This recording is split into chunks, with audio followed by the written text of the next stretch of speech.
I just finished reading the novel Speak by Laurie Halse. It's a book about this girl who was raped but going through recovery and confession. It's a fantastic read and I'll definitely recommend.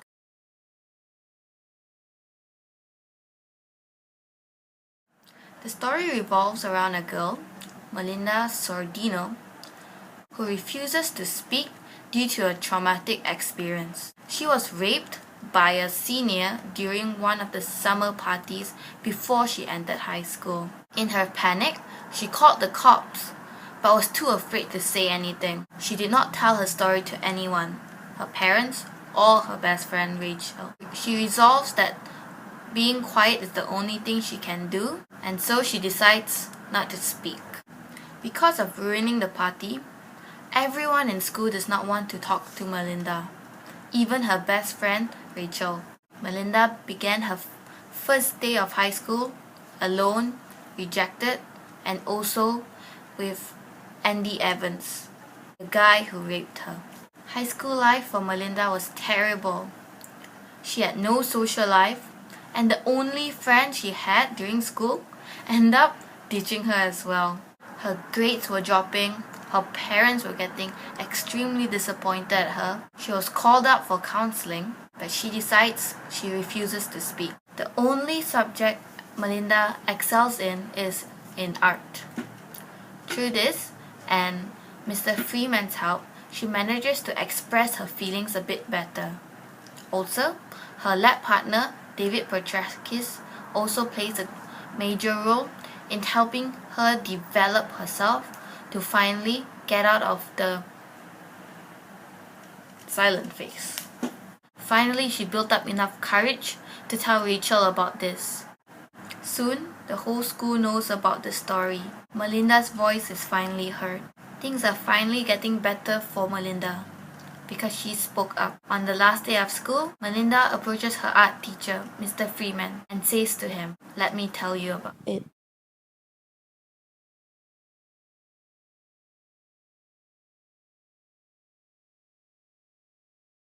Melinda Sordino is the main character of the story. We are reading from her point of view, so she explains her thoughts and her perspective of the whole year in high school, about living in her depression and sadness, as she has gone through one of the worst experiences ever. Melinda is in her 9th grade. She has cracked lips and she bites her fingernails. She dislikes dressing all girly-like, but yet she thinks a lot about what people think of her. But nobody at school wants to speak to Melinda because of what she did. They think that she has gotten them into trouble, including her best friend, Rachel Bruin. She begins high school as a loner and feels like a complete loser.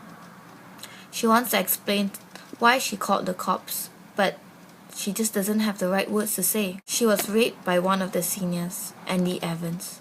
This memory haunts her and causes her to keep her shut. As the memory gets more vivid, she shuts herself away from the world even more. She's depressed and confused. She doesn't like thinking about the rape at all. She remembers it, but tries to avoid it as much as possible. She constantly thinks of places that she can find refuge in. Most of the time it's in her head or in the janitor closet that she hides away from in school. Moreover, she can't seem to open up to her parents, so this makes it even worse for Melinda's struggle. In art class, that's the only place where she can express herself. Through Mr. Freeman's help and her lab partner David Petraskis, she finally manages to open up and realizes how important it is for her to speak up. Eventually, she regained her strength and courage. In the end, she spoke again and she became somewhat of a hero. The next character is Rachel Bruin. Rachel, or Rachel, was Melinda's friend since grade school. They were best friends, but now considered ex-best friend. Instead, Rachel hangs out with the international club people and hangs out with her international friends. She generally wants to be popular and fit in. And so, just like Melinda, she has changed a lot. Even her other friends have seen that, and it's a change not for the better. Towards the end of the year, Rachel gets into a relationship with Andy Evans. She's deeply in love with him and even plans to wait for him even though he's going to college. However, in the end, when Melinda does talk to Rachel, she did listen and she does the right thing. Heather is a new kid from Ohio. She's an extremely driven character, so driven that she wants to join 5 clubs, 1 club for each day of the week. On the first day of school, Heather befriends Melinda. They both have a quite unlikely friendship, for we have on one hand speechless Melinda and the other hand outgoing, active, non-stop talking Heather. She wants to be as active as she can in her high school life. Her popularity increased rapidly when she began a part-time modeling. She realized that she wanted to climb the social ladder and fit in with the Martas. So she does anything to suck up to the Martas, even breaking off the friendship with Melinda. She realizes that she needs Melinda back, for the Martas did not want her. She presumed that she could just easily get Melinda back. But that was too late, for Melinda had decided to speak up. Mr. Freeman is a class art teacher. He's a very laid-back, cool man who is a great art enthusiast. He believes that art is very meaningful and feels sad that people do not see the beauty and the meaning of art. He plays a major role in helping Melinda recover because he's encouraging. Through art, Melinda is able to express herself. Melinda's mom is a hardworking manager of Efforts, a clothing store, whilst her dad sells insurance. Can see that they are unhappily married. Melinda wants to open up to them, but she feels she cannot. Shows signs of depression. She cuts herself. She bites her lips. But it seems that her parents are just clueless and just focus on wanting Melinda to have good grades. Andy Evans is somewhat the villain of the story. He's the one who raped Melinda, and as we find out, he has raped many more girls too. He's a senior in the school, and towards the end was the boyfriend of Rachel. We know that he's a wealthy, good-looking, and very charming man. David Frederickis is Melinda's lab partner in biology class. He's one of the few people who treats Melinda decently. He's a very smart boy who is also very strong in character. He knows what he stands for and holds firmly for it. He is somewhat the love interest in the story, but it's just to a minor extent.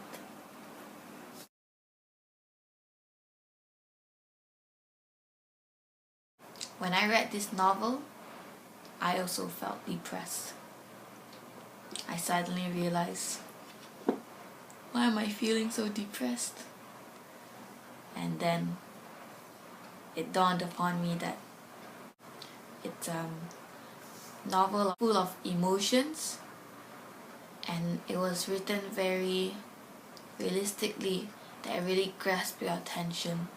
I really enjoyed reading this whole novel, seeing how the plot goes, how the story unravels. It just brought out a very realistic emotion that made me aware of so many issues.